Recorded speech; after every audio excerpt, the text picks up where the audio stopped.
आज माननीय सर्वोच्च न्यायालय ने आज अंतरिम आदेश पर दोनों पक्ष को सुना और सुनने के बाद जो उन्होंने दो तरह का अंतरिम आदेश अगले तारीख यानी कि 5 मई तक के लिए दिया है।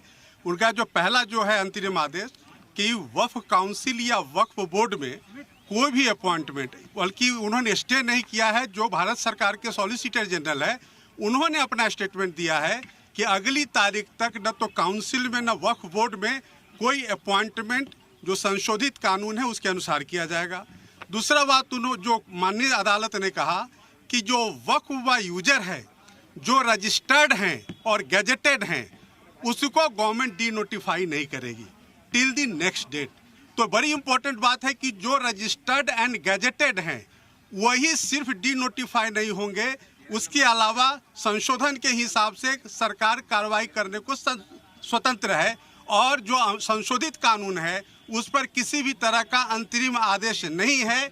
और अगली तारीख तक भारत सरकार को अपना जवाब और उनको जो भी डॉक्यूमेंट्स देने हैं वो देने होंगे और उसके बाद उनको रिज्वाइंडर का जो पिटिशनर्स है उनको मौका दिया गया है। साथ ही साथ जो स्टेट गवर्नमेंट्स हैं वो भी अपना रिस्पॉन्स देंगे और ये कहा गया है कि अगली तारीख पर सुनवाई इस पूरे मामले की जारी होगी। तो माननीय सर्वोच्च न्यायालय को जो रेस्पोंडेंट्स यानी कि भारत सरकार ने कहा कि हम डे टू डे सुनवाई के लिए तैयार हैं। अब पूरे मामले को कि ये पार्लियामेंट का कानून है, पार्लियामेंट के कानून को आप इस तरह से स्टे नहीं कर सकते हैं। और माननीय सर्वोच्च न्यायालय ने सॉलिसिटर जनरल ऑफ इंडिया के बात को माना है और उन्होंने संशोधन को स्टे नहीं किया है।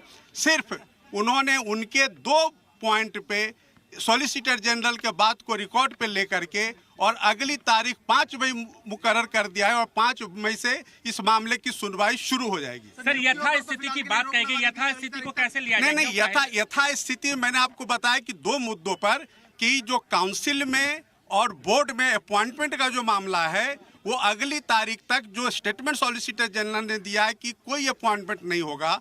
और दूसरा जो है वक्फ व यूजर, तो माननीय सर्वोच्च न्यायालय ने अपने आदेश में लिखा है कि जो रजिस्टर्ड हैं और गैजेटेड हैं उसको गवर्नमेंट डी नोटिफाई नहीं करेगी अगले आदेश तक। सर, आपको उनसे क्लियर है सर, वक्फ बाय यूजर को डी नोटिफाई नहीं करेगी ना? मतलब नहीं, वक्फ बाय नहीं, सिर्फ वही जो रजिस्टर्ड एंड गैजेटेड हैं। सर, ये कोर्ट ने बोला है। हाँ बिल्कुल, ये ऑर्डर शीट में है। जो रजिस्टर्ड नहीं है, जो गैजेटेड नहीं है उसको सरकार संशोधन कानून के हिसाब से डी नोटिफाई कर सकती है। सर, आप किसके लिए अपीयर हुए थे? मैं हिंदू सेना और हिंदू महासभा 2 हमारे एप्लीकेंट्स थे, उनकी तरफ से मैं संशोधन के समर्थन में हाजिर हुआ।